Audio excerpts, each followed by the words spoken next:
መንፈሳዊ ስትሆን ቀና ትሆናለህ።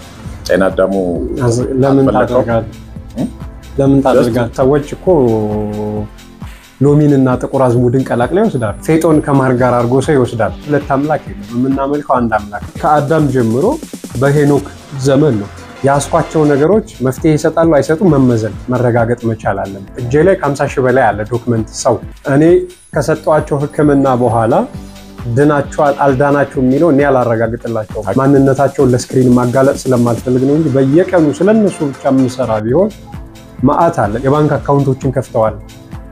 ስሞችን ነው የተጠቀሙት። ናሽናል አይዲዎች አሏቸው። ሰው ደፋር ነው። እድሜያቸው ከ7 ዓመት በታች ስላሉት በፍጹም አላረገውም። መምህራኖችን አልጠይቅም። ወታደር የሆነን አልጠይቅም። እድሜያቸው ከ65 ዓመት በላይ ያሉ አዛውንቶች እኔው የተናገርኳቸው ተክሎች በኪሎ 10 ሺህ ብር የምገዛው ሁሉ አለ። ለማንኛውም ሰው አቅም የለኝም ብቻ ካለ የካርዱንም እንዲከፍል አይደረግም። ሰው የእውቀቱን ዋጋ ነው መረዳት ያለው። ፍራንክ የገዛው ነገር በሙሉ ርካሽ የምሰጥህን ነገር ያለምንም ጥርጣሬ ወሰድኩ። ነፍሱን ቀድሞ አምኖ የሰጠኝ ሰው ላይ ገንዘብ ሰጠኝ አልሰጠኝ ዋጋ የለውም። ቀድመህ እንደውም የገንዘብ ጉዳይ ካነሳ ቤቱ ይዘጋባል። ሳይነስ ብዙ ጊዜ በፊት በቀን ከ100 ሰው በላይ ነፃ እንሰጥ ነበር። መመገበውን ጤፍ ያውቃል። አላስከፈልኩም ሳይሆን በብዛት ከፍሎኛል። ማህበረሰባችን የሚሰጥ ሲያጣ ነበር የሚያፈር። እንዳይሳቀቅ ተብሎ እኮ ፊት ቀና ተብሎ አይታይም። ሳይንቲስት ብለው ጠሩኝ አልጠሩኝ ጉዳዩ በቂ የሆነ ዲግሪዎች አሉኝ። በቂ የሆነ የትምህርት ዝግጅት አለኝ። ዲግሪዎች ማለት ስንት ዲግሪ አለ? ግኝት አገኘው ብዬ ስመጣ ሁሌም የኔ ብዬ አላውቅም። ሞሪንጋን ሽፈራው ብሎ ይጠራል አይደል? ይጠይቀ ነበር። ይጠራል። ሽፈራው ተብሎ እንዴት ተሰየመ?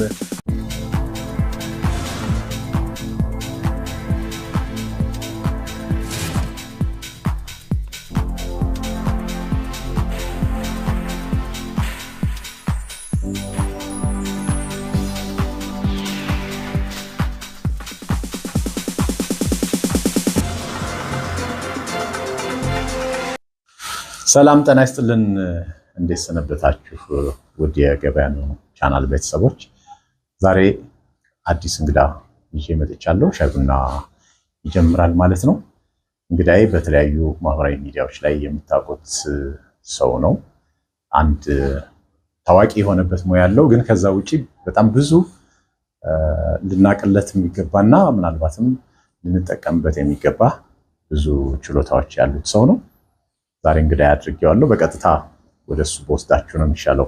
እንኳን ደህና መጣ ዮሐንስ። እንኳን ደህና ቆያችሁ። ሰላም ነው? ሰላም ነኝ። እግዚአብሔር ይመስገን።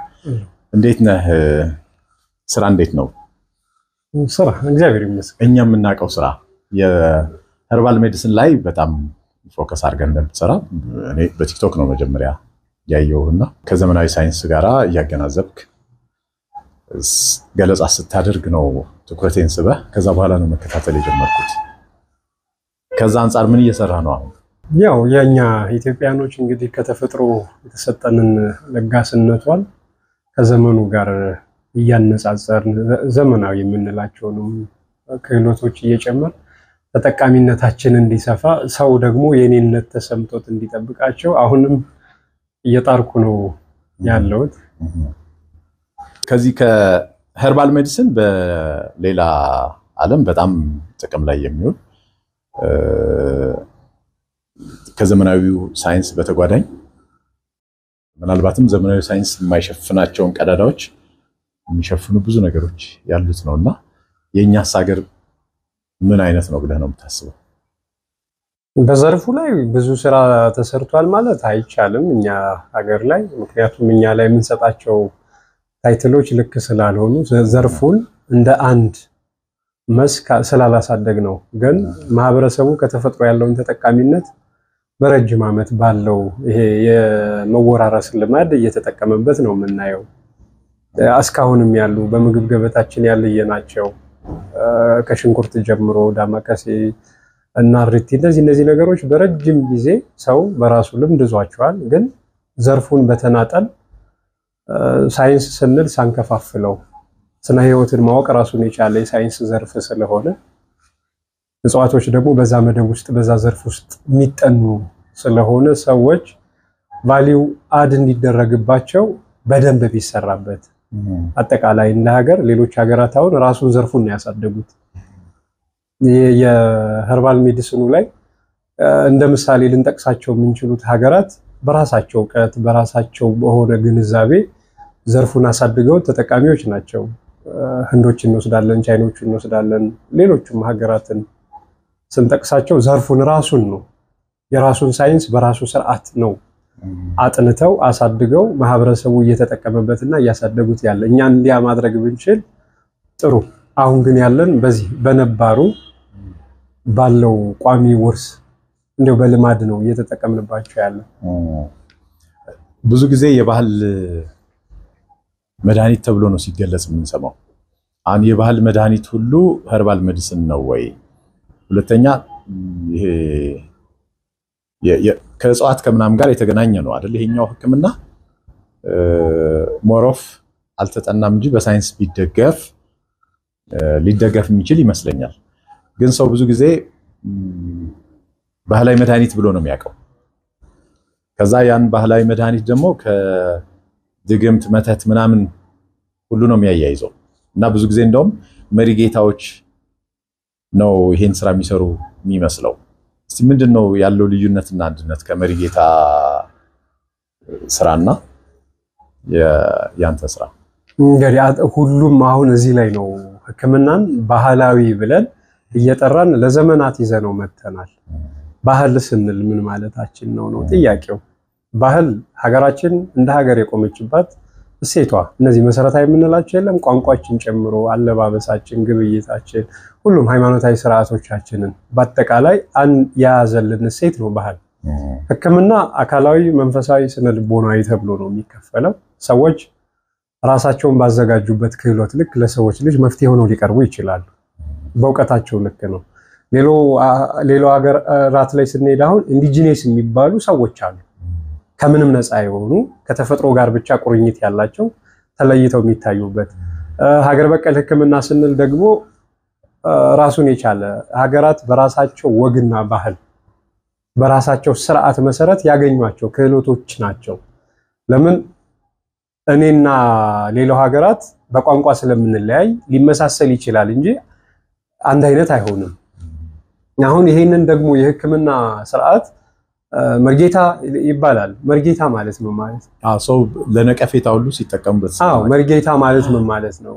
ደብተራ ብሎ ሊጠራ ይችላል። ያ ማለት በአንድ ሃይማኖት ብቻ የተፈጥሮን ህክምና የሚያዳብሩ ሰዎች በአንድ ሃይማኖት ብቻ እኮ አይመጡም። የተለያየ እምነት ስርዓት ውስጥ የሚኖር ህዝብ ባለበት ሀገር ሙስሊም ሆኖ እኮ ተፈጥሯዊ ህክምናን የሚለማመድ አጎልብቶም ለማህበረሰቡ አገልግሎት የሚሰጥ አለ።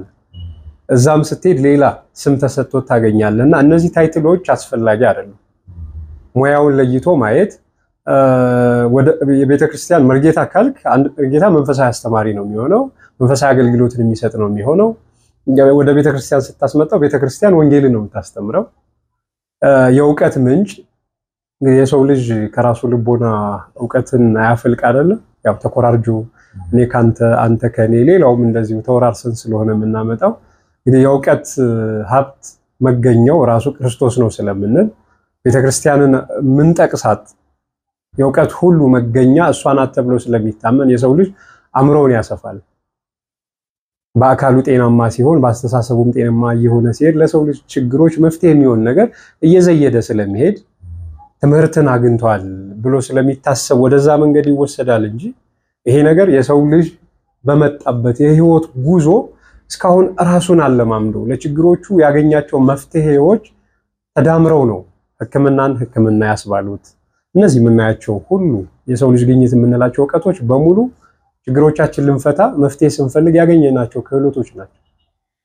እና ሀገራት እንደ ሀገራት እውቀታቸው የሚያዳብሩት እውቀት እንጂ ወደ መንፈሳዊ ተቋማት ብቻ አድሎ ኑሮት ለመተቸት ታይትል ለመስጠት ባይሞከር ስላልሆነ እኔ ያው የዓለማዊ ትምህርት የተማርኩ ሰው ነኝ።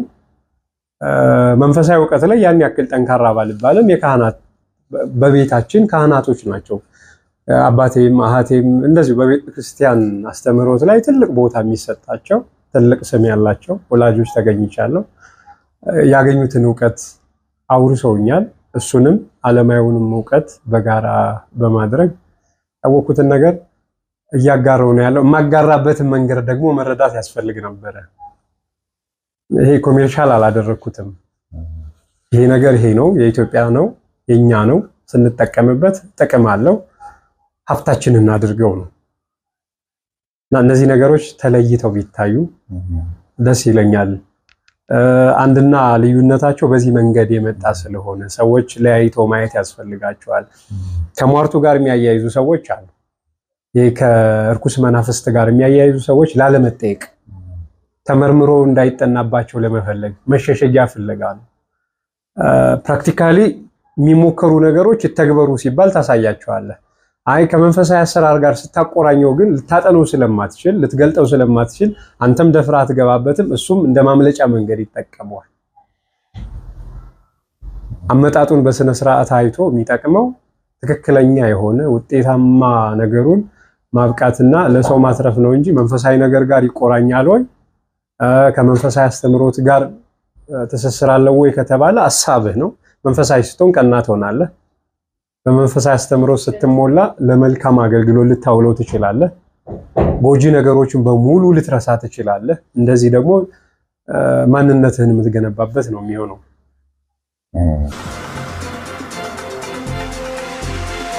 ሶሪ ቡና መጥቷል። ቡና እንያዝ መጀመሪያ። እሺ ያው በሻይ ቡና ካልቸር ቺርስ አለው። በቡና ቺርስ አለው። ያዝ ነው እንደዛ ነው። ያዝ ነው የሚባለው በእኛ ቺርስ አለ።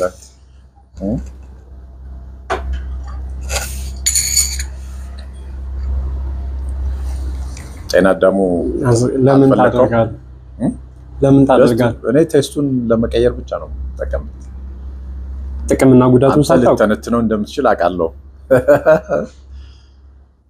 ጤና አዳም ያው ከልጅነታችን ጀምሮ እንግዲህ በቤት ውስጥ ሲደረግ ምናምን እናውቃለን። ግን ብዙ ጊዜ ለወንዶች የሚመከር አይደለም ጤና አዳም። ለምን? ባክቴሪያን ለማስወገድ ይረዳል። እንዲሁም ደግሞ ፈንገሶችን ለመግደል እኮ ያገለግላል። ተመርዟል ያልነው ምግብን ስንበላ የምንቸገር ከሆነ ይተገበራል። የሆድ ዕቃ እንዳይጎዳብን አንጀታችን እንዳይጎዳብን ለማድረግ ግን ወንዶች ላይ ብዙ ጊዜ የጡንቻ ድክመትን ሊያመጣ ይችላል። ከዘር ፍሬ ጋር ተያይዞ የሚመከር አይደለም። በእውነት ምንድነው የዘር ፍሬን ይጎዳል? አዎ ወንዶች ላይ አሁን ወንዶች ላይ ያለውን ይሄ ከጾታ ግንኙነት ጋር በተያያዘ ድክመትን ያስከትላል። ማለት ስንፈት ወሲብ ያመጣል ነው ያመጣል። እንደዚህ ጤና አዳምን እየቀላቀሉ እንደዚህ በአደባባይ መርዶ ያው ምን ወስድ ለዚህ ቡና አስደፋይ ደረጃ ሰው ወጣቱ እየተቸገረበት ያለ ነገር ነው። ይሄ ሁሉም ሰው ያደርገዋል። ጤና አዳምን ስንወስዳቸው እንደ ሕክምና አገልግሎት ከሆነ በሚያስፈልገን ሰዓት መውሰድ እንጂ ዴይሊ ስታዘወትረው ተደጋጋሚ የሚወሰድ በጣም ከወሰድክ ማለት ነው። አዎ ተደጋጋሚ ሲወሰድ ከጥቅሙ ይልቅ ዜራ ወጣኛ ጉዳቱ ያመስላልና ይመጣላ። ወጣቱ በዚህ አይነት ጉዳይ የቴስቶስትሮን ችግር ገጥሞኛል እንደዚህ አሁን ላይ ካየኸው የሰፊው ይሄ አፍላ እድሜ ላይ ያለው ሰው ችግር እየሆነ ሲመጣ አመጋገቡን ላይፍ ስታይሉን ማኔጅ ሊያደርግ ይገባል። የሚያውቃቸውን ነገር ደግሞ በአግባቡ ማወቅ ስላለበት ነው እንጂ ጤና አዳም ለአካላዊ ሕክምናም እንደዚሁ መንፈሳዊ ችግርም ሲያጋጥም እኮ ምን ተገብረው ነው ለዘመናት። በምግባችን ውስጥ ደግሞ በመጠኑ ይደረጋል። በርበሬ ሲፈጭ ይደረጋል። እንዲቆዩ ምግቦች እንደ ፕሪዘርቫቲቭ ያገለግላል እኮ። ጤናማ ለማድረግ ምግብህን ግን በልኩ በምን ያክል መጠን እንጂ ቡና በጠጣህ ቁጥር የከተትክ ስትወስደው መዘዙ ሌላ ነው። ሰዎች እኮ ሎሚንና ጥቁር አዝሙድን ቀላቅለው ይወስዳሉ። አደገኛ ኦኬ። እሱ ደግሞ ምንድነው ጉዳቱ? አደገኛ ነው። አይ ሪአክሽኖች አሉትና አደገኛ ስለሆነ ሶን ሎሚንና ጥቁር አዝሙድ ሲቀላቀል ይፈጥራል ሪአክሽን ያላቸው ስለማይግባቡ ማለት ነው። ያመጣው የጤና ጉዳት ብግነትን ይዞ ይመጣል። ኦኬ። የምን የጨጓራ ወይስ ሰውነት ላይ የተገበርክበት ወደ ውስጥ ከሆነ የምትጠጣው አንጀት ላይ አንጀትን ሊያስቆጣ ይችላል በጣም ማለት። ስለዚህ እንደዚህ አይነት ተደጋጋሚ ነገሮች ደግሞ የአንጀት ውስጥ ያሉትን የደም ስሮችን ነርቮችን ሊጎዳ ስለሚችል ፌጦን ከማር ጋር አድርጎ ሰው ይወስዳል። ቀላል ምሳሌ ነው። አሁን ቁስለት ሲኖር ኢንፌክሽኑን ለማስወገድ ወይም እዛ አካባቢ የተጎዳውን አካባቢ ለመጠገን ሲታሰብ ፌጦ ይፈጭና ማር ይደረግበታል። እዛ ስታረገው ቁስለቱን ይሄ ፓስ ያዘውን ቦታ ላይ የለም የተጎዳውን ጎትቶ ያወጣል። ያ ማለት ሪአክሽኑ ነው እንደዛ የሚያደርገው። ሰዎች ግን ወደ ውስጣቸው ይወስዱታል። ማርና ፌጦ ውጫዊ ቁስለት ሲኖር የሚተገበር ነው እንጂ ጠቅለለህ ስትውጣው ጥንቃቄ የሚፈልግ ነው። ሁሉም ምግብ ስለሆኑ በምግብ ገበታ ውስጥ የምናውቃቸው ስለሆነ ሰው ልኬታውንና እንዴት ይወሰዳል የሚለውን ግን በደንብ አድርጎ እያወቀ ስላልሆነ ነው አንዳንድ ጉዳቶች የሚመዝ ፌጦ ሲወሰድ ተቆርጥሞ አይደለም ጥሬው ነው የምትወስዳቸው። እዛ በኋላ ማር የሚባል ነገር አብሮ እንዳይወሰድ ጥንቃቄ ይፈልጋል ይመከራልና ቡና በጤና አዳም አይመከርም። ለዚህ ነው የተጠነቀቀው። እኛ አሪፍ ማድረጋችን ነው። እኔ ተጠንቀቅ አይደል የሚባለው ወደዚህ ተጠንቀቁ ነው ምግብ በቃ ጤናማ የሆነ አካል ኑሮ ለሁሉም የጤና ነገር ወደ ውስጥ የምታስገባውን ነገር እያንዳንዱን ጠንቅቀህ ወቅ ነው። ምግብህ ነው መድኃኒት። ህይወትህ ምግብህ ጋር ስላለ የተቆራኘ አሪፍ ነው። እንደዋዛ በጤና አዳም ምክንያት ብዙ ነገር ነው ያወቅነውና እስቲ ወደ መጀመሪያ ወደ ጀመርነው የዚህ የመሪጌታና የሄርባል ሜዲሲንን አሶሺየት አድርጎ የማሰብ በአጠቃላይ ከእጽዋት ጋር የተያዘ የህክምና መንገድን ከባህላዊ አድርጎ የማየት ባህላዊን ደግሞ ኋላ ቀር አድርጎ የማሰብ እዛ ላይ ነበር እያወራን የነበረውና አንዳንዴ ከምንም ተነስቶ አይመስለኝም ማህበራዊ ሚዲያ ላይ አይተህ ከሆነ መሪጌታ ምናምን እየተባሉ የሚመጡ ሰዎች አሉ። አንዳንድ ማጣራት ለማድረግ ስሞክር አንዳንዶቹ አይደሉም መሪጌታም አይደሉም ሰማ የሰውን ሳይኮሎጂ ተጠቅመው ቢዝነስ የሚሰሩ ሰዎች ናቸው። ቀደም ያልከው ለምሳሌ ከዚህ ከስንፈተ ወሲብ ጋር የተገናኘ መስተፋቀር ሀብት ለማምጣት ምናምን እንሰራለን የሚሉ ግን ሲለጥፉ መሪጌታ ምናምን ብለው ነው። እኔ አንድ የግሩፕ አለኝ ማህበራዊ ሚዲያ ላይና እዛ ላይ በጣም የሚያስቸግሩኝ ማስታወቂያዎች እንደዚህ አይነት ናቸው። ፊልተር እያረኩ ስለምጭን ነው እንጂ ይመጣሉ በጣም እና መጀመሪያ የሚያደርጉት ምንድነው ወይ ቆንጆ ሴት ያደርጉና ሌላ ስም አድርገው ይገባሉ። በኋላ ስሙ ይቀየራል።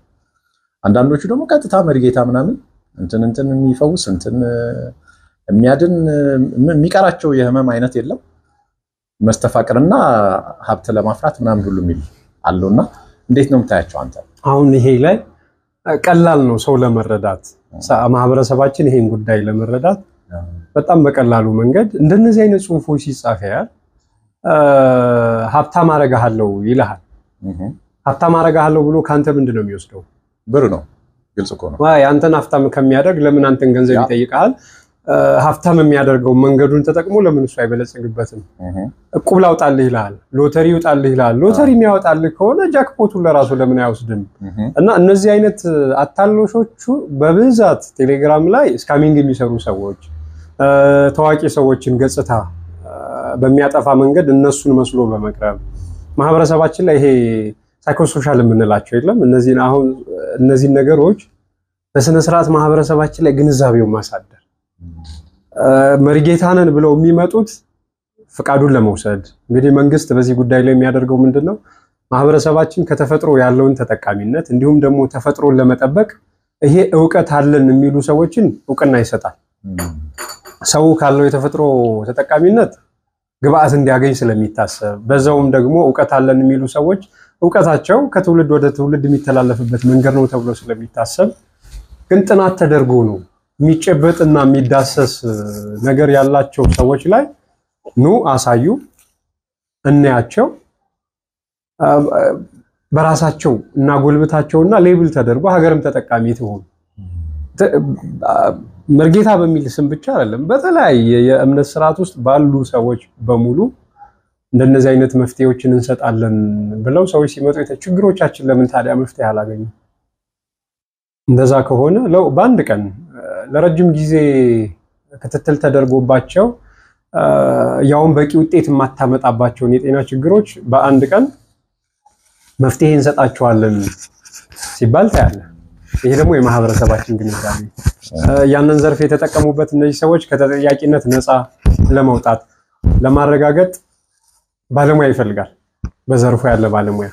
ስለዚህ በዘርፉ ያሉ ባለሙያዎች ከመንፈሳዊም ሆነ እዚህ ከአካላዊው የሕክምና አሰጣጥ እውቀት ጋር እንትን ማድረግ መቻል አለባቸው። አጣርተው መዝነው ልክ ነው ብሎ ለማረጋገጥ እነዚህ መዛኙም አካላት እውቀቱ ሊኖረው ይገባል። እውቀቱ የላቸውም የሚመዝነው አካል። ስለዚህ ወደ መንፈሳዊነት ሲጠጉ ስርዓት ነው ተብሎ ማንም ሰው ጠያቂ አይሆንም። እምነቱን ላለመንካት ሲባል አዎ ዝም ብሎ ይለቀቃሉ። ግን እንደነዚህ አይነት የእምነት ተቋማት ይህንን አስተምሮት ይሰጡታል ወይ? አስተምሮቱን ይሰጡታል ወይ? ያስተምራሉ ወይ? በስርዓታቸው ውስጥ የተካተተ ነው ወይ ብሎ እሱንም እንደ ጥያቄ ማንሳት ከሌለ ሀገራዊ እውቀት እኔ የቤተ ክርስቲያን ልጅ ነኝ። አዎ በቤተሰቦቼ የመጣው የተዋህዶ እምነት ተከታይ ነኝ። ዮሐንስ የተዋህዶ እምነት ተከታይ ነው ማለት ቤተ ክርስቲያን ነጥላ ይሄንን እውቀት አስተምርልኝ ብለዋለች ወይ ቢባል ቤተ ክርስቲያን አላስተማርኩትም ትላለች። ሌላውም አካል ልክ ያልሆነ ነገርን ሁለት አምላክ የለም ምድር ላይ፣ ሌላውም ዓለም ላይ ሁለት አምላክ የለም። የምናመልከው አንድ አምላክ ነው። አንድ አምላክ በሚመለክበት ጊዜ ጥቁር እውቀት ነጭ እውቀት ምናምን ብለህ ለሁለት ጌታ የምትጎናበስበት ነገር የለም። ስለዚህ መንገዱን ቀና ለማድረግ መንፈሳዊ አስተምሮች ገንብቶሃል። ለሰው ልጅ እንድትኖር ሌላውን እንድትወድ ለሰው ልጅ ችግር መፍትሄ እንድትሆን መንፈሳዊ አስተምሮቶች አሉ። ያ አስተምሮት ደግሞ ገንብቶህ ለዓለም የሚጠቅሙ እውቀቶችን እንድትይዝ ያደርጋል። ስለዚህ ጥግ መያዙ ልክ አይደለም። ተነጥሎ በዚህ ትምህርት ውስጥ ይሄ ዘመናዊ ትምህርት የመጣው እንግዲህ በእኛ ሀገር ያን ያክል 140 ዓመት ከዛ ይበልጠዋል። ዘመናዊ ትምህርት አይሞላም። 138 በምኒልክ ጊዜ እኮ ነው አጠቃላይ። ስለዚህ 100 ምናምን ዓመት ነው፣ ግን 140 አይሞላም እኮ። እንግዲህ ይሄ የምንላቸው ዘመናዊ አስተምህሮቶች የመጡት አሁን የሰው ልጅ ግን ስነ ህይወትን ስነ መለኮትን አጠቃላይ ስነ ፈለክን ያጠና የነበረው ጥንት ነው። ገና ከአዳም ጀምሮ በሄኖክ ዘመን ነው አስተምህሮት ሁሌም አለ። እነዛ ሰዎች ቀጥታ ከአምላካቸው ጋር ስለሚገናኙ ከዓለማዊ እውቀት ይልቅ ለመንፈሳዊ እውቀት ራሳቸውን አሳልፈው የሰጡ ስለሆኑ ብዙ እውቀቶች አሉ። በዚህ ተዋረድ ስለመጣ አሁን ወደ እምነቱ ማስጠጋቱ ተጠያቂነትን ለመሸሽ የሚጠይቀውም አካል ከእምነት ጋር ያለውን ሰጣ ገባ ፈርቶ ስለሚቀር ያችን ነገር እንደ መጠቀሚያ በመጠቀም ነው እንጂ የላቸውም። ስለዚህ የእምነት ተቋማቱ በእነሱ በሚሰጡት ማዕረግ ስም እንደዚህ አይነት ስራን መስራት ለሚፈልጉ ሰዎች አፕሩቫል መጠየቅ የለባቸውም፣ ወይም ሪኮመንዴሽን ነገር ፈቃዱ ሊሰጥ ሲል ለምሳሌ መሪጌታ ምናምን ነኝ ካለ መሪጌታ የቤተ እምነት በተለይም የኦርቶዶክስ ማዕረግ ይመስለኛል። የኦርቶዶክስ ቤተክርስቲያን መጠየቅ የለባትም ይህን ሰውዬ ሙያዊ ብቃቱን በዛ ስም ለማረጋገጥ ማለት ነው። ይህንን ቁጥጥሮች የሚያደርግ አሁን ዝም ብሎ መሰጠት አለበት ወይ? የግድ መሪጌታ ስለሆነ የሃይማኖት ነው ማለት ይቻላል? መሪጌታ ከሌ ይባላል ሲል ቤተክርስቲያንን አይደለም የሚጠየቀው። ማህበራት አሉ፣ በሲቪክ ማህበራት እንደየቦታው መሪጌታ ነኝ ብሎ ስለሄደ ሳይሆን ምግብና መድኃኒት ቁጥጥር ባለስልጣን እውቅና የሚሰጠው በማህበሩ አባል መሆኑን የማህበሩ ፕሬዝዳንቶች አዎ ይሄ አይነት እውቀት አለው ብለው አፕሮቫል ሲሰጡት ነው። ግን መሆን ካለበት ይሄ ትምህርት የት ነው የመጣ? ማን ነው ያስተማረው? ከመሰረቱ ይህ ሰው ይሄ እውቀት አለው ሲባል መመዘን አለበት። እኔ እንደኔ ማምነው ለአንድ ችግር መፍትሄ ሁኜ እመጣለሁ ስለ ዮሐንስ ያስኳቸው ነገሮች መፍትሄ ይሰጣሉ አይሰጡም መመዘን መረጋገጥ መቻል አለበት። ፔሸንቱ ይመጣል፣ ችግር ያለበት ሰው ይመጣል፣ እዛ ሰው ላይ ትተገብረዋለህ። መጀመሪያ ፈቃደኝነቱን ትጠይቃለህ። ፈቃደኛ ከሆነ ተግብረው ውጤት ካለው ተመዝግቦ በዚህ አፕሩቭ የሚያደርግልህ ምግብና መድኃኒት ቁጥጥር ባለስልጣን እንዲሁም ደግሞ ጤና ሚኒስቴር ነው። በዚህ መንገድ ነው የሚያደርጉት ነው። አሁን እኮ ማህበራት ነው የምጠይቀው። አሁን ማህበራቱም ቢሆኑ የድጋፍ ደብዳቤ ሲጽፉ ምግብና መድኃኒትም ፈቃድ ሲሰጥ እንደዚህ ማጣራት ያለበት አይመስልም? እሱን ነው እኔ አሁን ወደዚህ ነው የምጠይቀው ያለው። አዎ በስክሪን የመጣሁት ሁሌም ካየኸኝ ሀገር ተጠቃሚ እንድትሆን ዘርፉ ተደግፎ ተጠንቶበት ውጤታማ እንድንሆን እንዲህ አይነት ስራ ይሰራ። ቦታኒካል ጋርደኖቻችን ላይ በዘርፉ ያሉ ሙያተኞች ትምህርት ሊሰጡ የሚችሉ እውቅና ሊሰጥ የሚችል ጤና ሚኒስቴር ራሱን የቻለ ሚኒስቴር አለ። ትምህርት ሚኒስቴር ራሱን የቻለ ሚኒስቴር አለ። ሌሎች ሀገራት እነዚህ ኢንዲጂነስ የሆኑ ክህሎቶችን የሚያጎለብቱበት ሴክተር አላቸው። ልክ እንደ ሌሎቹ ዓለማት የኛም ሊኖረን ይገባል። አሁን ተጠግቶ ነው ያለ። እውቅና የሚሰጠው ሚኒስትሪ ሜዲሲኑ ላይ ጤና ሚኒስቴር ነው። በጤና ሚኒስቴር ስር ሆኖ ምግብና መድኃኒት ቁጥጥር ባለስልጣን ነው የሚቆጣጠር። ግን ዘርፉ ራሱን ችሎ የሚያድግበት ስርዓት ያስፈልገናል። የለንም። ምግብና መድኃኒት እነዚህ የሚሰጡት መድኃኒቶች ለጤና ጎጂ አለመሆናቸውን ነው የሚያረጋግጠው ወይስ ፈዋሽ መሆናቸው? ባለሙያዎቹ ላይ ብቻ። እዚህም ላይ ሰፊ ስራ ይሰራል ወይ ብትል እየተሰራ አይደለም። ለምን? ባለሙያዎቹ የተያዙበት ዋነኛ ምክንያት እኔ አሁን የተያዝኩበት እኔ ፍቃድ የተሰጠውበት መንገድ ሰው ከተፈጥሮ ላይ ያለው ተጠቃሚነት ሙሉ በሙሉ እንዲጠፋ አይፈልግም። ሁለት ደግሞ በረጅም ዓመታት በውርስ ይዘው የመጣው ዕውቀት ሀገራዊ እንዲሆን ይፈልጋል። ያ ሲሆን ግን በዋናነት መሰራት ያለበት ተቋሙ ላይ ነው። ተቋሙ ላይ ሲሰራ ማህበር መስርቼ እኔ ነገ ማህበር መመስረት ይችላል።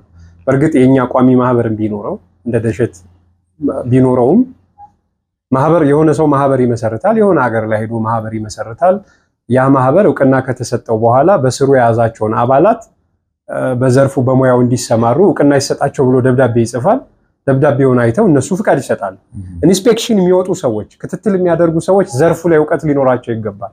የተማሩት ትምህርት ሌላ ነው፣ የሚቆጣጠሩት እኮ ሌላ ዘርፍ ነው። ለዚህ ነው አየህ ላንተ ሳይሆን ጥያቄውን ማነሳ ያለሁት የሚመለከታቸው አካላት ይኖራሉ ብዬ ነው። ይሄ የሁል ጊዜ ጩኸቴ ስለሆነ የሚመለከታቸው አብረን እንድንጮህ ነው። የሚመለከታቸው አካላት ይሄን ዘርፍ ለማሳደግ ከተፈለገ ስለ መድኃኒቱ ብቻ አይደለም። አሁን ብዝሃ ህይወትን ስንጠብቅ ዘሮችን እናቆያለን። ተፈጥሯዊ ይዘታቸውን ያለቀቁ ነገሮችን ማቆየት እንችላለን። ወደፊት ከኛ እንድናጣቸው ማንፈልጋቸውን ኢትዮጵያዊ ናቸው ተብለው በኢትዮጵያዊነት ስም የተመዘገቡ ዘሮች እንዳይጠፉ ሌላው ዓለማት ዘርን የሚያቆይበት ራሱን የቻለ ሴክተር አለ። እኛ ደግሞ ተፈጥሯችን ምቹ ነው፣ የአየር ንብረታችን ምቹ ነው፣ አፈራችን ጥሩ ነው። በዚህ ነገር ላይ ሰርተን ውጤት የምናስመዘግብበት ሌላው ዓለም ያመረተልንን መድኃኒት ሳይሆን በራሳችን መድኃኒት እንድናመርት ተፈጥሮ ያስፈልገናል። እጽዋት ያስፈልጉናል፣ እንስሳቶች ያስፈልጉናል፣ ማዕድናቶች ያስፈልጉናልና ይሄ ሴክተር ሲጠበቅ ዘርፉ አድጎ ትልልቅ የምርምር ሴክተሮች የሚገነቡበት ስለሚሆን የሚመለከተው አካል ይሄን ነገር ቢገነባ እያንዳንዱ ሀገራት ላይ ያሉ በተለያዩ ሃይማኖት ሙስሊም ሊሆን ይችላል፣ ኦርቶዶክስ ሊሆን ይችላል፣ ሌላ እምነት ሊኖረው ይችላል። በዘርፉ ተማርኩ አንዳንዶቹ ከውጭ ተምረን መተናል ሊሉ ይችላሉ። አንዳንዶች ደግሞ በዚህ በባህላዊ ሕክምና ማህበር ውስጥ አባል ስለሆንኩኝ ትምህርቱ አለኝ ልምዱ አለኝ ሲሉ ሊሰጥ ይችላል። ግን ይሄ ነገር ማደግ መቻል አለበት። ራሱን ችሎ ሴክተሩ ከተማርን በኋላ አንድ ሰው የትምህርት ዝግጅትን አጠናቀሃል ተብሎ ሰርቲፋይ ይደረጋል አይደል? የትምህርት ዝግጅት ደግሞ ሂደት ይታያል፣ ጥናቶች ይታያል፣ ግኝቶች ይታያሉ፣ ውጤቶች ይታያሉ፣ ተጽዕኖዎቹ ይገመገማሉ። አንድ ሰው ብቁ ነው ለማለት እነዚህን ሁሉ ስኬሎች ማለት መቻል አለበት። አልፈናል ወይ? አሁን በዘርፉ ያለን ሰዎችስ ይሄንን ነገር ተደርጎ ተጠንተን ተመርምረን ታይተናል ወይ? አንድ ሰው እኔ ያለኝ ስላለ ብቻ አዎ ብለህ መስጠቱ አይደለም። ታይቷል ወይ? እስኪ ታይቷል የሚል ሰው ይሄ እከሌ ነው ተብሎ ይምጣ እና እነዚህ ነገሮች መሰራት አለባቸው። ክፍተቶች አሉት። እስቲ ወደ አንተ እንመለስና እስካሁን ምን ያህል ሰዎች በአንተ ኸርባል ሜዲሲን ወይም የእጽዋት እና አገር በቀል ሕክምና ምን ያህል ሰዎች አክመሃል? ከኔ ቀርበው ወይስ ካወቀው? እኔ ቤት ውስጥ ቀርበው በቤት አንተ ያከምካቸው? ቤት ላይ እኔ ላይ ቀርበው እኔ ላይ ቀጥታ ቀርበው በማህበራዊ ሚዲያ በምትናገረው ቁጥሩን ልታውቅ አትችልም ብዬ ነው። እንትኖችን ያለው ዳታዎችን ስለማይ ኮሜንቶችን ካለ ሁለቱንም ንገረኝ። ኮሜንቶቼ ላይ የሚጻፉትን እያንዳንዱን ዳታዎቹን ሰበስባቸዋለሁ። ከዚህ ችግር ይሄን ባልከው መሰረት ተጠቅመን ይሄን ችግራችን ፈተናል የሚሉ ያልጻፉም ስለሚኖሩ እጄ ላይ ከ50 ሺህ በላይ አለ ዶክመንት። ሰው ቀጥታ አግኝታ ያከምካቸው እኔን አግኝቶ ቀጥታ እኔን ቀጥታ በማግኘት ቤቴ ላይ በመገኘት 50 ሺህ ሰው በላይ አለ አገልግሎት የሰጠሁት። እስካሁን ድረስ ይሄ ፌል ነው ተብሎ አልችልም፣ እኔ ይሄን ነገር አልችልም ልሞክረው ብላችሁ ካልሆነ በቀር ያው ደረጃው የተባባሰ ነው። የትኛውም የሕክምና ቦታ ላይ ሲሄዱ ከፍተኛ ደረጃ ላይ ደርሷል ተብሎ የሚመጣ ካልሆነ በቀር የመጡትን ለማንኛውም ሰው የሰጠሁት እስካሁን አልሆነልኝም ብሎ ተመልሶ የመጣልብኝ ሰው የለም ከምስጋና ውጭ። ኮሜንት ቦክስ ላይ ግን ስታየው በህፃናት ብቻ 80 ሻል ልጄ ከዚህ ኮሜንት ቦክሱ ክፍት ስለሆነ አንዳንድ ኮሜንቶች ላይ 4000 2000 1800 500 ኮሜንቶችን ታያለ። ካሉት ቪዲዮዎች ላይ ቪዲዮውን ራሱን አንድ ሰው ይጽፋል አይደል? እኔ ተጠቅመው ፊድባክ የሰጡ ማለት ነው። እነዛ አይነት ቴስቲሞኒዎች አሉ። አንድ ሰው እኔ ከዚህ ችግር ድኛለሁ ሲል በሺህ የሚቆጠር ሰው ላይክ ያደርጋታል። ኮሜንቶቹም በሺህ ይቆጠራሉ፣ ላይክ ያደርጋታል። አንድ ሰው ሐሳብን ሲገልጽልህ ያንን ሐሳብ ሲደገፍም ታያለህና ኮሜንት ቦክሶቹ ላይ ስታያቸው በጣም በርካቶች እንዲሁ ደግሞ ላይኩ ያው እንትኑን መስራቱን ለማድነቅም አሁን እኔ እንደዚህ ቢያጋጥመኝ ላይክ ላደርግ እችላለሁ። ላይክ ማለት በቃ አንድ ሰው ሰርቶልኛል ምናምን ካለ አንድ ሰው ምን ያደርጋል ለማድነቅ ላይክ ላደርግ እችላለሁ። ታጋ የላይኛው ላይክ የምንለው የዲስፕሌይ ላይኩንና ኮሜንት ቦክሱ ላይ ገብተው ኮሜንቱን ማለት ነው። ኮሜንት ቦክሱ ላይ ይገቡና ምን ያደርጋሉ? አንድ ሰው የጥርስ ህመም ነበረብኝ እንደዚህ ተጠቅሜ ከዚህ ድኛለሁ ሲል ላይክ ከላይ ትገባና አንደኛውን ደግሞ እኔ ከሳይነስ ላይኮችን ታያቸዋለህ። ይሄን እስኪ ጥቀሱ ስትል ተጠቅማችሁ ያልዳናችሁ እነማን ናችሁ? የዳናችሁም ነው የምለው። ያልዳናችሁ አልዳንም በሉ፣ የዳናችሁ ድነናል በሉና ጥቀሱልኝ ስል ኮሜንቱ ላይ ገብተው ያንዳንዷን ኮሜንት ላይክ የሚያረጉ ሰዎችን ታያለህ። አንዷ ኮሜንት ላይ ምንም አይነት ማህበራዊ ሚዲያን የማይጠቀሙ ሰዎች በተለያየ አጋጣሚ ሲያገኙኝ ዮሐንስ እኮ ይሄ ነው ሲባል የሚነግሩኛል። ያኛው ስታቲስቲክስ ትይዛለህ ማለት? አዎ፣ እያንዳንዱን ዳታ አድርጋቸዋለሁ፣ ዶክመንቶችን ይይዛለሁ። በእኔ አሰራር በእኔ እውቀት የምርመራ ስልት ብቻ ሳይሆን ሞደርን የሆነውን ሜዲሲን ሄደው ፊዚካሊ የጤና ሁኔታቸው ላብራቶሪ ሪዛልታቸው እንዲመጣ አደርጋለሁ። ቢፎር ይያዛል፣ ከዛ በኋላ አፍተሩ ይያዛል። እኔ ከሰጧቸው ሕክምና በኋላ ድናቸዋል አልዳናቸው የሚለው እኔ ያላረጋግጥላቸው ሐኪም ነው። የተለያየ ሕክምና ተቋማት ላይ ሄዳችሁ ላብራቶሪ ላይ ቼክ አድርጉና የላብራቶሪ ውጤት አምጡልኝ ይላሉ። ሲመጣ ውጤቱ ነው ያለው ይሄው። ስለዚህ 50 ሺው እንደዛ ነው ያለፉት። እንደዚህ ተደርጎ ሰነድ አደርጋለሁ። ነገ ልማር የሚል ሰው ከመጣ ውጤት ላምጣ የሚል ከመጣ እኔ አልነግረውም። እስካሁን አገልግሎት የሰጧቸውን ሰዎች ማንንም 1 2 3 ሰው ከለምጽ ምናልባት ከሪህ ከተለያዩ ብቻ ሰዎችን በራሳቸው ፍቃድ ቪዲዮ ሰርተው ስለላኩልኝ የበፊቱና ያሁኑ ይሄው እንጂ እኔ የምሰራቸውን ሰዎች ማንነታቸውን ለስክሪን ማጋለጥ ስለማልፈልግ ነው እንጂ በየቀኑ ስለነሱ ብቻ የምሰራ ቢሆን ማአት አለ ሚዲያ ላይ ወጣው ትልልቅ ኬዞችን የሱ እጅ አለበት እሱን ያገዘን ብለው የሚናገሩ ዶክመንቶቻቸውን ብቻ ዶክመንት አደርጋለሁ ለጥናት እንዲያገለግል። ሕክምናውን ደግሞ እንደዚህ አታደፋፍረውም። ዘራፎችም አሉ አጋጣሚው ተጠቅመው አሁን በኔ ስም በርካታ የሆኑ የሶሻል ሚዲያዎች ድምጼን ቀይረው ስለ ግራዋ ስታወራ ሌላ ተክል ያሳያሉ፣ ስለ ጤና አዳም ስታወራ ሌላ ተክል ያሳያሉ። ድምጼን ይቆራርጡታል። የተለያየ ቦታ ላይ የሰጠውትን መረጃ ይቀጣጥሉትና ያጋራሉ። የባንክ አካውንቶችን ከፍተዋል። ስሞችን ነው የተጠቀሙት። ናሽናል አይዲዎች አሏቸው። በአንተ ስም በኔ ስም በርካታ ሰዎች ናቸውና ሰው በኔ ላይ አሳድሮት ያለውን አመኔታ ለማጥፋት ይሄን ዘርፉን ለመጉዳት የሚፈልጉ ሰዎችም እንደነዚህ አይነት ነገርን መጠቀም ያደረጉትና ይሄ ነገር እየጎላ እንዳይመጣ ሰው ደፋር ስለሆነ ሙሉ መረጃ ስታጋራው አንተ አሁን ሶል ና ይሄ ችግር አለብኝ ስትል ሶልን ችግርን ከፈተው በኋላ የሚዲያ ሰው ነህ። በርካታ የሚዲያ ሰዎች፣ በርካታ ታዋቂ ሰዎች፣ በርካታ ትልልቅ ቦታ ያሉ ሰዎች እኔ ጋር መጥተው መፍትሄ ሰጧቸው አሉ። አሁን እነዚህን ሰዎች በሚዲያ ባጋራቸው ፈቃደኞች ናቸው። ግን ሰው ደፋር ነው። ያለ በቂ ዝግጅት በራሱ በቤቱ የሚሞክር ብዙ ሰው ይኖራል። ያ ስለተባለ ይህንን አጋጣሚ ደግሞ ለጥቅምና ለንግድ ዓላማ ሊያውለው የሚፈልግ ሰው ስለሚኖር ጥንቃቄ ያደርጋል። ዶክመንቶቹን ብቻ አሰናድቶ መያዝ። መጥቶ የሚጠይቅ ሰው ካለ ይሄው ዶክመንቶቹ ውጤት አለው። እኔ በሌለው ሰዓት እንኳን እኔ በህይወት ባልኖር ማጥናት የፈለገ ሰው አንድ ሰው የጤና ዝርዝሮቹ አሉ። የሰጠዋቸው መድኃኒቶች ምንነታቸው በግራም በመጠን ተለክተው ተቀምጠዋል። ሊስቱ ላይ አለ። ነገ ይሄ ሰውዬ ይመጣል ያደረኩትን ነገር በመተግበር የእውቀቱ አካል መሆን ይችላልና ይሄንን ነገር ነው እኔ የማደርገው። ታስከፍላለህ? አሁን ባህር ዳር ላይ ያለው አሁን ስልህ እድሜያቸው ከ7 ዓመት በታች ላሉት በፍጹም አላረገው። ምክንያቱም መንፈሳዊ አስተምሮት የሚጠቅምህ ለዚህ ነው። እኛ ገና የኃጢአት እንጀራ መብላት የምንጀምር ጥርሳችን ሲረግፍ ነው አይደል? የወተት ጥርሳችን። ስለዚህ እነዚህ ልጆች አድገው ነገ ለሀገር የሚተርፉ ከሆነ እነሱ ላይ ያለ ችግር በእኔ ተፈቶ ያ ትልቅ ስኬት ስለሆነ ለኔ 7 ዓመት በታች ላሉ ህፃናት በፍጹም አላረገውም። በነፃ ነው። ነገም አላረገውም፣ ከነገም በኋላ አላደርገውም።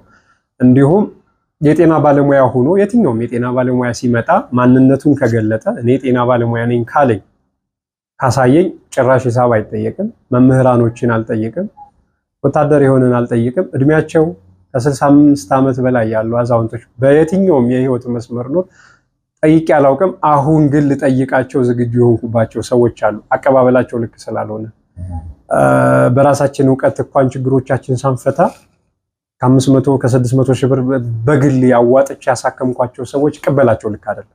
ውጭ ሀገር ሄደው የነሱን ዘርፍ እዘጋለሁ። እኔ ነፃ ያረኩትን እነሱ እኔን ፈልገው ከመጡ ትላንት በነፃ ስለነበረ ዘርፍ ነው እሱ።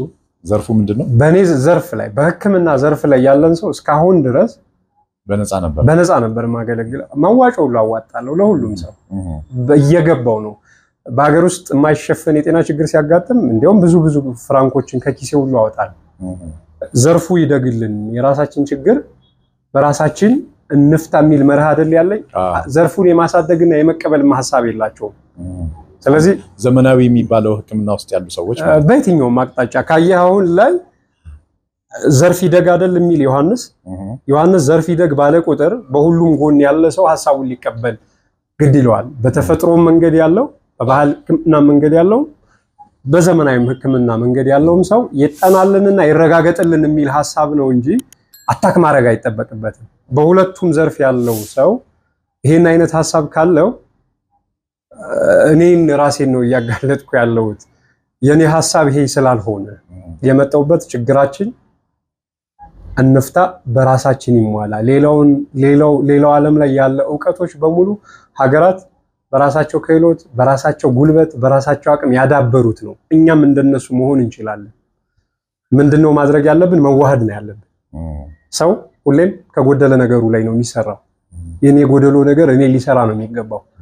ጎደሎ ነገር ሳይኖርም ጎደሎ ነገር አለ ብሎ ማሳየት ግን ዘርፉን መበደል ስለሆነ፣ ስለዚህ ዘርፉን እንዲያድግ ያ ሰው የጎደለውን ነገር ነፃ ከሰጠው ሊያከብረው ካልቻለ እንዲከፍልበት ማድረግ።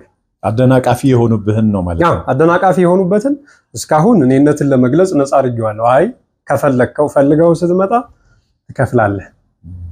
ህፃናት ላይ አላረገውም፣ አዛውንቶችም ላይ አላረገውም፣ አስተማሪዎች ላይ አላረገውም። እንደው ከጠቀመ የኔ ዕውቀት ከጠቀመ ነገም በህይወት እስካለው ድረስ አላደርገው። ነፃ ናቸው። ምክንያቱም ዘርፉ እንዲያድግ የነሱ ተጠቃሚነት መኖር አለበት።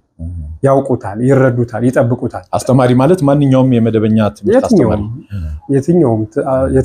በየትኛውም መንፈሳዊ የሚሆን ዓለማዊ አስተምህሮት ላይ ያሉ አስተማሪዎችን የእምነት አስተማሪዎችን በተለያዩ የሃይማኖት ተቋማት ውስጥ እስካሁን የመጡት ስለሚያውቁኝ ሰርክ ስላንተ እንግዲህ ጸሎት እናደርጋለን በምንችለው የሚሉ አዛን ሲል ሁሌ ላንተ ዱዓ ሳላረግ አዛን አልልም የሚለኝ ትልቅ አባት አለ። የመጡትን እስካሁን ያዩኝ በአካል ያዩኝ ይሄንን ስለሚናገሩ በአካል መጥተው ያሉ አላደርገውም። ይሄ ደግሞ ዘርፉ እንዲጠበቅ ያደርጋል ብዬ ስላመንኩ ከተጠቀምክበት መድኃኒቱን ስሰጥህ ተክሉ ይሄ ነው ብዬ ነግሬ ነው የምሰጥህ። ትጠብቀዋለህ። ዘር በማቆየት ረገድ ቤት ውስጥ በመትከል አስተዋጽኦ ታደርግልኛለህ። ማህበራዊ ሚዲያ ላይ በነፃ የምትናገራቸው በራሳቸው ነፃ አገልግሎት አድርጌ ነው የማስበው። ግን ከነዛ ከ50 ሺዎች ውስጥ ምን ያክሎቹ ናቸው በነፃ ያከምካቸው? ቤት ውስጥ በአጠቃላይ ክፍያ ከፍለዋል ቢባል ሰው እኔ ቤት ላለፉት እንግዲህ 4 ዓመታት በሙሉ ክፍያ ተቀብያለሁ ተብሎ በመዝገብ ላይ ተቀምጦ የተገኘው 3000 ሰው እስካሁን። ስለዚህ 47000 በቃ እሱም ፍሪ ነው የተስተናገደው። 3000 ሰው ግን በመዝገብ ካርድ ከ200 ብር አውጥቶ መድኃኒት በነፃ የሚወስድ እንዳስፈላጊነቱ ደግሞ ለመድኃኒት ከፍሎ መሄድ። ሌሎቹ አሁን ቤት ትቼ ወደ አዲስ አበባ ከመጣሁ በኋላ የአዲስ አበባ ኑሮ ትንሽ የሥራ ቦታ ኪራዩም የሰራተኛ ወጪውም በፊት እኔው ጫካ ወጥቼ የማመጣቸው ነገሮች ካለው የሰላም ሁኔታ አንፃር ልጆቹን አምጡልኝ ስትል ግዥም ስለሆነ እኔው የተናገርኳቸው ተክሎች በኪሎ 10,000 ብር ምገዛው ሁሉ አለ። ትላንት በነፃ ማመጣው ዛሬ በኪሎ 10,000 ብር ገዛዋለሁ። በኪሎ 10,000 ተገዝቶ 1 ኪሎ መድኃኒት አይሆንም። 100 ግራም ላይ ያወጣው ይችላል።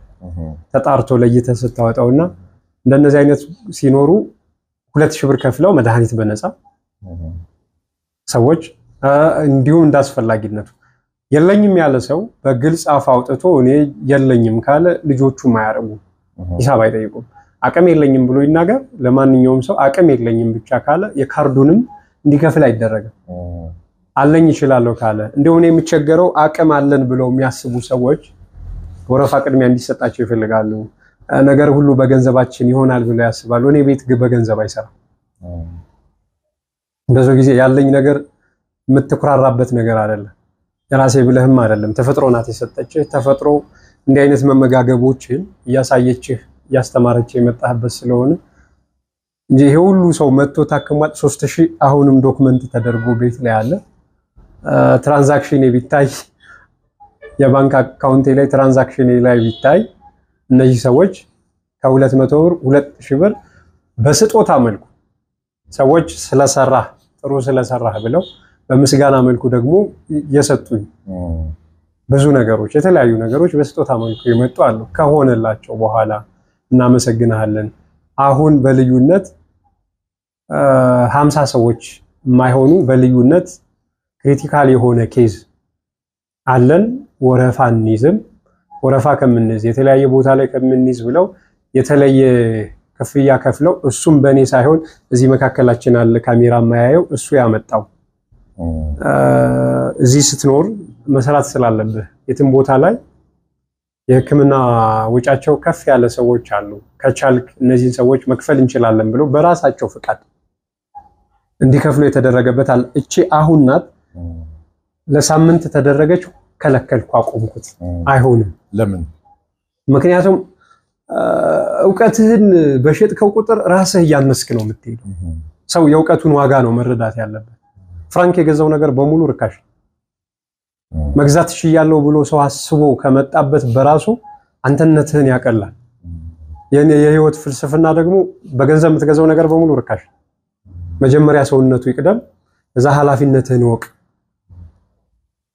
ኃላፊነትን በደንብ አድርገህ ስታውቅ ነው አምነህኛል በነፍስህ የምሰጥህን ነገር ያለምንም ጥርጣሬ ወሰድከው። በቃ ከፈልከኝ። እዛ ባንተ ውስጥ የሚገኝ ውጤት ለኔ ግብአት። ስለዚህ በነፍሱን ቀድሞ አምኖ የሰጠኝ ሰው ላይ ገንዘብ ሰጠኝ አልሰጠኝ ዋጋ የለውም።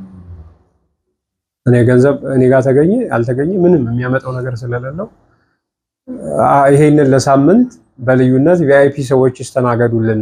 ከውጭ ሀገር ሲመጡ ከሀገር ውስጥ ሲመጡ ጊዜ የሌላቸው ሰዓት የሌላቸው ሰዎች ገንዘብ አይደለም የሚያሳስባቸው አንተም ማግኘት ነው ወይ ሲባል ለአንድ ሳምንት የሚሆን ጊዜ ላይ ፈቀድኩ።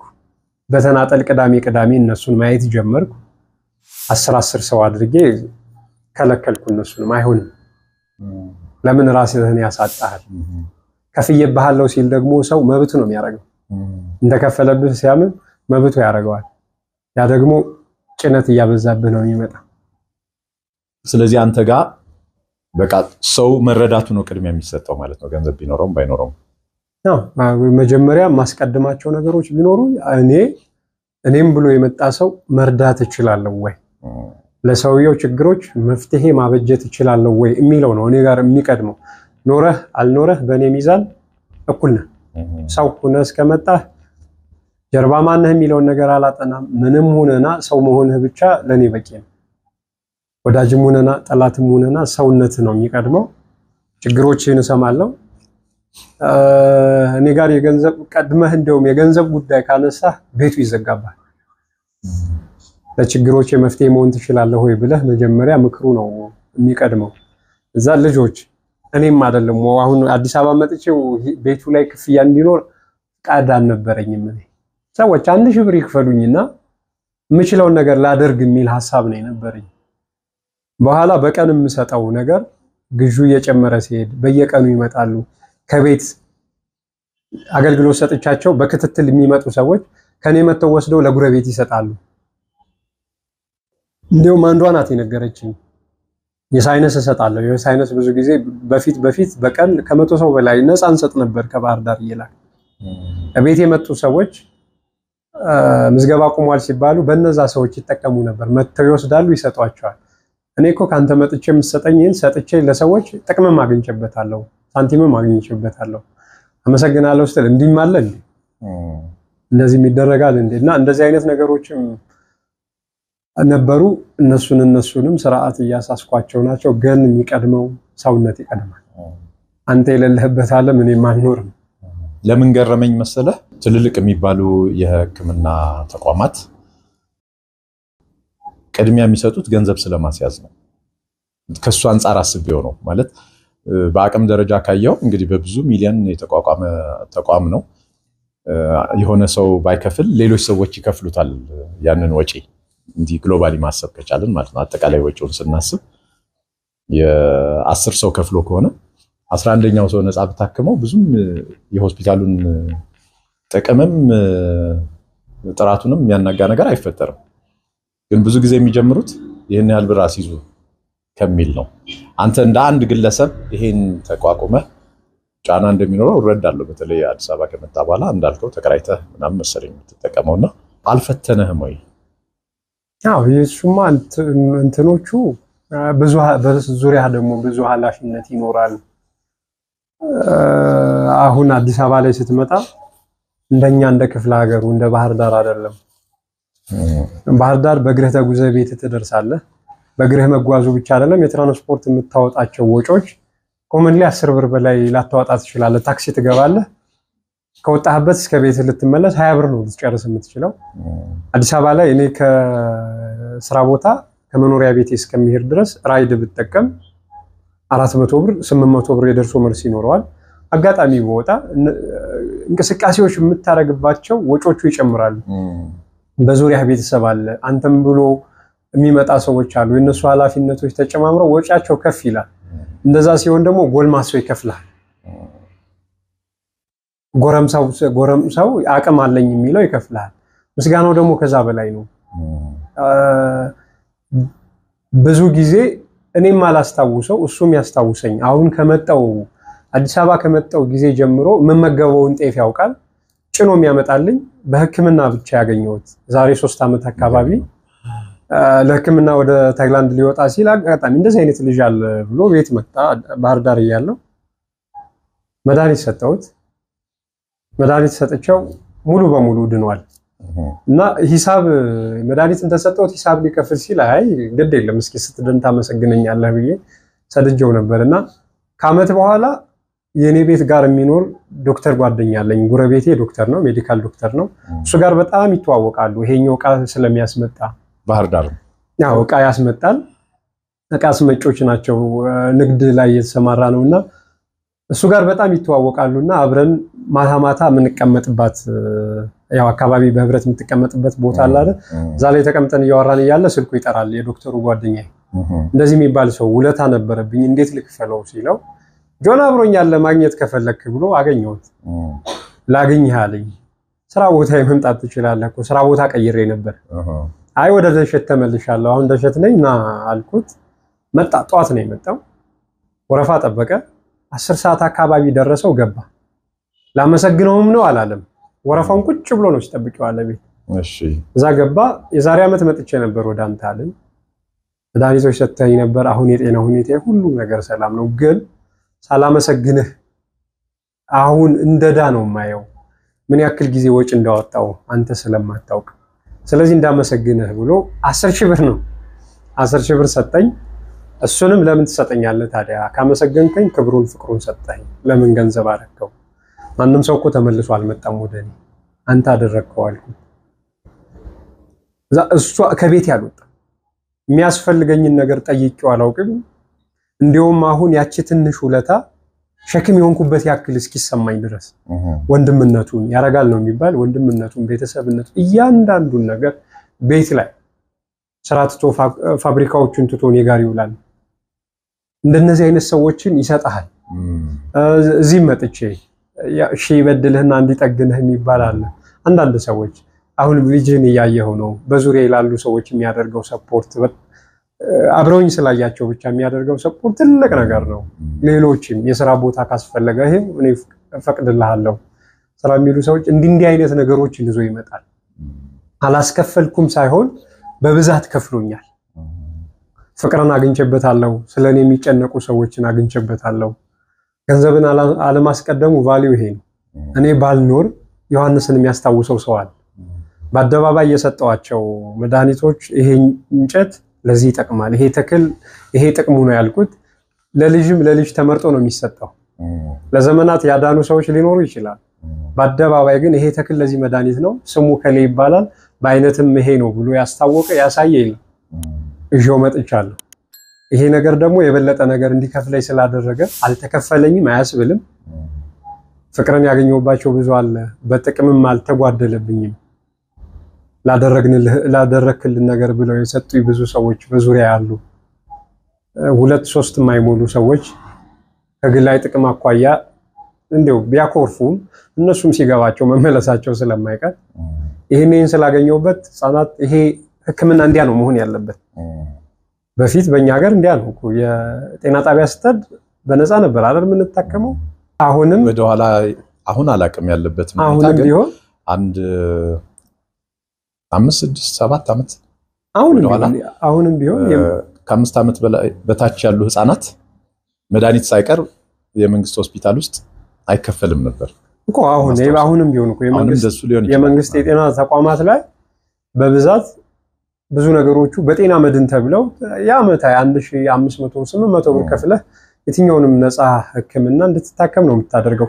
ጤናማ ነገር ያው ለዜጋ ጤናማ መሆን ስላለበት የኔ ቢጤው ነው በግሉ ሲመጣ መኖር ማደግ ጥቅም ማግኘት የሚባል ነገር ስለሚኖር ሲስተሙን የገቢ ዘርፍ ያደረግነው አሁን ነው እንጂ በፊት ማህበረሰብን ህዝብን መጥቀሚያ ዘርፍም ስለሆነ እንደ ትምህርት ቤት እንደማለት ነው።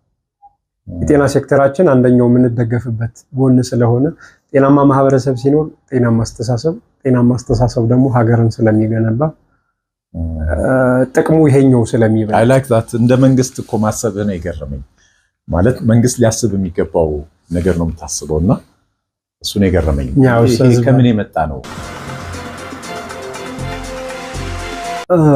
ኢትዮጵያዊነት ነው። በአንተ ውስጥ አለ፣ በሁላችንም ውስጥ አለ። አሁን አጥር አለን ቤቶቻችን ላይ ትልልቅ ከቤት ከውስጡ ይልቅ አጥሩ ነው ግዙፍ አይደል? በፊት ግን አናውቅም። ክፍት የሆነ ግልጽ የሆነ እርስ በርስ እየተያየ እኔ በሳለሁ አንተ ትብሳለህ የሚባባል ቤተ እግዚአብሔር ነው የሚል ማህበረሰባችን የሚሰጥ ሲያጣ ነበር የሚያፈር። ደግሶ አለማብላቱ አንተን አለማጥራቱ የሚያሳስበው ህዝብ ላይ ተወልጄ ነው ያደግኩት። ህይወታችን በሙሉ በማህበር የሆነ ስራዎቻችን የደቦ የመተጋገዝ ስለሆነ ኢትዮጵያዊነት በውስጣችን ያለው ሀቅ ይሄ ስለሆነ በዚህ ማህበረሰብ ውስጥ ተገንተህ ለምን ምን ያሳስበኛል? አንተ ስለኔ የምትቆረቆር ከሆነ አንተ ስለኔ የምትጨነቅ ከሆነ ይሄ ያስፈልገዋል ብሎ የሚያስብልህ ማህበረሰብ ሰው ሲቸግረን እንኳን በሌሊት ነበር አይደል? ሰው ምጽዋት ሲጠይቅ ካየህ ሰጭ እንዳይመጻደቅ ተቀባይም እንዳይሳቀቅ ተብሎ እኮ ፊት ቀና ተብሎ አይታይም። ምስጋናውን እግዚአብሔር ይውሰድ ችግረኛም ችግሩን ይፍታ ነበር የሚባል። ይሄ አይነት በማህበረሰባችን የጎለበተ ጠንካራ የሆነ ሐሳቤ ነበርንና እሱ አስተምሮት አሳድጎኛል። መጥቼበታለሁ። እኔ እንደግል ደግሞ ያደግኩበት አስተዳደጌም ይሄንን ነው የሚያስተምር። ትምህርትን ወስጀባታለሁ ምላት እናቴ ራሷ በቀበሌ ቤት ረጅም አሁን ህይወቷ እስከሚያልፍ ድረስ በቀበሌ ቤት ያላትን የተመራችውን የፕላን ቦታ እንኳን ለሌላው ሸጣ ሌላው እንዲማርበት ያደረገች እሷ እድሜ ልኳን በርጅና ህይወቷን ቢያልፍ እድሜ ልኳን በቀበሌ ቤት ኑራ ያሳደገችኝ እናት ስላለች ማንንም ከጭንቁ ስታዋልድ ለማዋለጃ ሂሳብ ሳትጠይቅ እትሸት መጣች ሲባል ሁሉም እረፍት የሚሰማት ሳቃቸውን አስታውስ ነበር። እሷ መጣች ሲባል ጤና ጣቢያ ትሄዳለች ልታዋልድ፣ በዘርፉ ያሉ ባለሙያዎች ወይ እትሸት መጣለች እናታችን መጣለች ያርፋል፣ ጭንቀት ይቀልላቸው ነበርና ዋጋው ምን እንደሚመስል ስለማውቅ ይሄ ነገር ደግሞ እንደ ሀገርም ስለሚጠቅመን ልዩነቱን እያጠበበ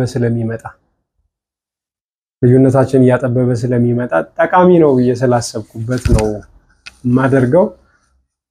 ይሄ ደግሞ ስርዓቴ ነው ብዬ ነው የማስበው። እስቲ ወደ ትምህርትህ እንሂድና ምንድነው የተማርከው? በመደበኛ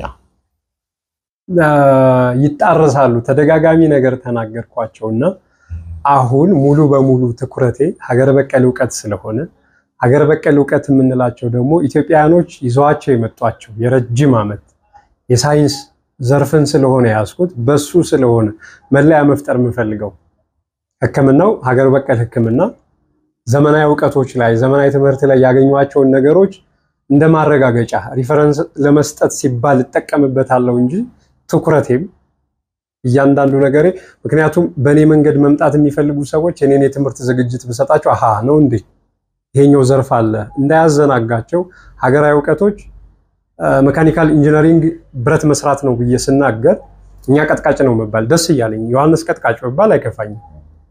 ሌላም ስያሜ ቢሰጥ ዮሐንስ ሸማኔ ነው ቢባል ሀገራዊ ዕውቀቶችን ነው ማጉላ። አንተ ቅጠል በጣሽ የሚለውን ስም ተቋቁሜው መጥቻለሁ። ሰዎች በዘርፉ ሳይንቲስት ብለው ጠሩኝ አልጠሩኝ ጉዳዩ ዮሐንስ ውጤት አመጣዋል ወይ? ስለዚህ ሀገር በቀል ዕውቀትን ራሱን የቻለ ታይትል እንዲሰጠው ነው የምፈልግና ይሄኛውን ታይትልን ይቆይ። እሱ እንዳለ ሆኖ ለማገናኘት አይደለም የጠየቅኩ። ዝም ብሎ አንድ ሰው ልክ እንዳንተ አይነት ሰው እንዲህ አይነት መድረክ ላይ ሲቀርብ ኪዩሪዮሲቲ ይዛል፣ ሰው ማወቅ ይፈልጋል። ደስትና ለምን አልጠይቀውም እንዳይሉኝ አናገናኘውም። እዚህኛው ላይ ገና በደንብ እንሄዳለን እኮ። እኔ ማወቅ የፈለኩት በዘመናዊ ትምህርት ውስጥ እስከምን ድረስ ሄደሃል ብቻ ነው። በቂ የሆነ ለምሳሌ ምን ሌቭል ላይ ነው ያቆምከው? በቂ የሆነ ዲግሪዎች አሉኝ። በቂ የሆነ የትምህርት ዝግጅት አለኝ። ዲግሪዎች ማለት ስንት ዲግሪ አለ ማለት? 2-3 አሉኝ። ፈርስት ዲግሪ ማለት ነው። ግን እነሱ ከዛ ፋርዘር ሄደሃል? በፊት አሁን ቲያትሪካል አርት ተምሬያለሁ። እሺ። የሲኒማ ሰው መሆን ስለምፈልግ እሺ። የሶሻል ላይ ተምሬያለሁ። ምን ሶሲዮሎጂ ኦር አሁን እኮ ልታጠጋጋብኝ ነው። ይሄን ነገር ማናዘጋጋም ግድ የለም ልገድብህ። ከዚህ በፊት የነበሩ ቃለ መጠየቆች ላይ ከልያቸዋለሁ። ለምን መሰለ እንትኑ አንዳንዴ አንተ ባሰብከው ላይ ተረጎም ይችላል። እንደዚህ ስትል ገብቷል። መረጃ ኮሙኒኬሽን ቱ ዌይ አይደል? አንተ እንዲያዝልህ የፈለከው ነገር ይኖራል። አንደርስታንድ አደርጋለሁ። ግን እንደ ተመልካች ደግሞ ቁጭ ብሎ የሚይዘው አንተ ያሰብከውን ላይሆን ይችላል። ግልጽ ማድረግ የሚጠቅመው ለዛ ነው። እገዛ ይፈልጋል። አሶሺየት ለማድረግ አይደለም ስጠይቅህ ራሱ እኮ ገባኝና እገዛ ይፈልጋል። ለምሳሌ አሁን ቲያትሪካል አርትስ ተምረሃል። ኦኬ ሶሻል ሳይንስ ተምረሃል። ከሶሻል ሳይንስ ብዙ ስለሆነ ከዚህ በፊት ምንድነው ኮንስትራክሽን ላይ ስሰራ የሚያውቁኝ ሰዎች በደንብ አድርገው ያው የቅርብ ሰዎች ኢንጂነሪንግ ተምረሃል ማለት የቅርብ ሰዎች በጣም የቅርብ ሰዎች ዮሐንስ ማን ነው የሚለውን ነገር ስለሚያውቁት ይሄንን ላበቀው ስመጣ የራሴ የሆነ መንገድ ይዤ አይደል የመጣው። በህይወቴ ገጥሞኝ የነበረው የህይወት መሰናክሎች ካለፍኳቸው በኋላ የአባቴ መዛግብቶች ነው ያነሳው። ወደሱ እንመጣለን በደንብ። የአባቴ መዛግብቶች ይዤ መጥቼ በአባቴ የሆነ መዛግብት ላይ ግኝት አገኘው ብዬ ስመጣ ሁሌም የኔ ብዬ አላውቅም። የአባቶቻችን ነው መልካየ ሰምቻለሁ። የአባቶቻችን ዮሐንስ አልልም። አዳዲስ ነገሮች እንኳን ተገንተው ስያሜያቸውን ስያሜ ሰጥቻቸው በትክክል ተክሉ ይሄ ነው ተብሎ ተመዝግበው ሊኖሩ ይችላሉ። በምንነት ግን ሰው መልካቸውን ላይ ያውቃቸው ያንሰሰት የአባቶቻችን ናቸው ነው የምልና ይሄኛው ላይ ፎከስ እንዲደረግልኝ እናረጋለን። እንደው ወሪ ለምን መሰለህ ከልክያለሁ ነው እረዳሃለሁ። ከልክያለሁ። እሺ ችግር የለውም። ተቀበልህና ስጋት ይገባኛል። ጎረም ሰው እስካሁን አልተነገረውም። ስጋት ይገባኛል። ለምን መሰለ የሚገባኝ ብዙዎቻችን ይሄ የሮል ፐርሰናሊቲ ነገር አይገባንም። አንደኛው ጋር የሚኖርህን ሮል ከሌላው ጋር እንቀላቀላለን። ለምሳሌ አሁን በሆነ በኢንጂነሪንግ ከሆነ የምትናገረው እና ታዲያ ምን አግብቶት ነው እዚህ ላይ የሚያወራው ምናምን ልንል እንችላለን። ኦር ሶሻል ሳይንስ ያልከው ሶሺዮሎጂ ምናምን ቢሆን ታዲያ ከሄርባል ሜዲሲን ጋር ምን አገናኝቶት ነው ልንል እንችላለን። it doesn't matter። አሁን እንደኔ ያለ ሰው አንደርስታንድ ያደርጋል። አንተ ሄርባል ሜዲሲን ፕራክቲስ የሚያደርገው ሰውዬ ሌላ ነህ፣ ጥናትህም ሌላ ነው፣ ባክግራውንዱም ሌላ ነው። እዚህ ጋር ደግሞ የቲያትሪካል አርትስ ተምራለህ፣ እሱ ደግሞ ሌላ ታሪክ ነው። ነገ ቲያትር ሰርተህ መድረክ ላይ ባይህ ከዚህኛው ጋራ ቀላቅዬ ማሰብ አይጠበቅም። ይሄንን የተናገርኩት ምንድነው ድራማዎች ነበሩና ድራማዎች ላይ ተሳታፊ ሆኜ ሰዎች ስለሚያዩ ስክሪን ላይ ስለሚያውቁ ቲያትረኛ አይደል እንዴ ደግሞ ከመቼው ምናምን እንደሚል አንደርስታንድ አደርጋለሁ። ከዚህ በፊት ስለነበረ ዘርፉ ላይ ደግሞ የሚዲያ ፍቃድ ኑሮኝ ሲያይ እንዴት የሚለው ዘርፎች ላይ የሚዲያ ፍቃዶችም ስላሉ ይሄ ስክሪን ላይ የመጣ ስለሆነ ሰዎች አይ ነው በዚህ ዘርፍም ስለሚያውቁኝ እቺንም የጠቀስኩልህ ስክሪን ላይ ታይቼ ስለማውቅ አየሁላችንም እኮ ፕሮብለም ነው። እኔ አሁን ለምሳሌ ጋዜጠኛ አድርጎ የሚያስበኝ ሰው አለ። ብዙ ሰው ዋይዛት በቃ ቴሌቪዥን ላይ ስላየ ጋዜጠኛ ነው የሚመስለው። ሰው በሚዲያ ያየው ሁሉ ጋዜጠኛ ይመስሏል። ግን እነዚህኞችን ዝግጅቶች ማንኛውም ሰው በዚህ በሀገራዊ እውቀት ላይ ትኩረት አድርጎ እንዲሰጥ ዮሐንስ ይሄን አይነት ዝግጅት ስለነበረው ጎልቶ እንዲወጣ አድርጎታል። ዮሐንስ በዚህ መንገድ ግብአት ስላገኘ የሚለው ነገር እንዳያዘናጋ ተደጋጋሚ ነው የምናገረው። ሀገራዊ እውቀቶችን ያነሳሁት የአባቴን ዶክመንት ነው። የአባቴን ዶክመንት ሳነሳ ማንኛውም ሰው አሁን ሞሪንጋን ሽፈራው ብሎ ይጠራል አይደል? ልጠይቅህ ነበር። ይጠራል። ሽፈራው ተብሎ እንዴት ተሰየመ?